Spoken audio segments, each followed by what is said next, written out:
Direction la Macédoine pour les jeunes reporters d'Albert Londres. Pour leur premier reportage, les jeunes journalistes ont voulu en savoir un peu plus sur la Macédoine, cette ancienne république de l'ex-Yougoslavie, encore trop peu connue. Le reportage de Louise et de Tom commence sur la principale place de Skopje, la place de la Macédoine.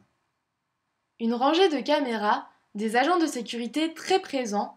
Ce 2 août est jour de fête nationale en Macédoine. À Skopje, la capitale, le Premier ministre Nikola Gruevski a profité de l'occasion pour présenter l'action de son gouvernement au cours des 8 dernières années, en vue des élections d'avril prochain. Dans ce long discours, il a notamment mis en avant la hausse d'investissements étrangers, l'augmentation des salaires et des retraites, l'importance de la diaspora. Un tiers des Macédoniens vivent à l'étranger. Il a également évoqué les mesures en faveur des migrants. Pour la Macédoine, le 2 août représente deux événements importants. D'abord, l'insurrection d'Ilinden en 1903 lorsque le peuple de Macédoine se lève contre l'Empire ottoman. Puis, le 2 août 1944 qui marque la fondation de la Macédoine en tant qu'État indépendant. La Macédoine dispose d'un régime parlementaire.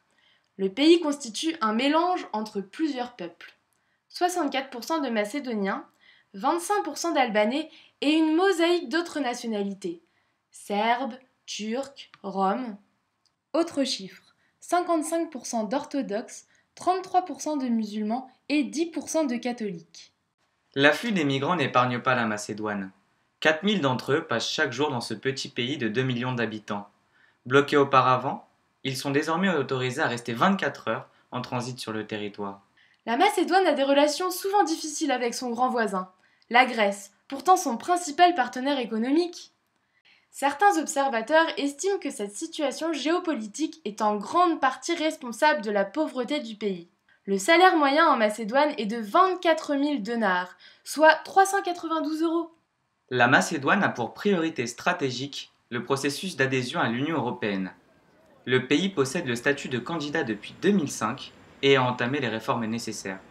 Mais du chemin reste à faire. Le pays est en 117e position sur 180 au classement de Reporters sans frontières en 2015. Plusieurs journaux et une chaîne de télévision ont été contraints de fermer ces dernières années. Finalement, la Macédoine et sa dizaine de nationalités différentes est un peu à l'image de la salade du même nom, qui se compose d'une multitude d'ingrédients.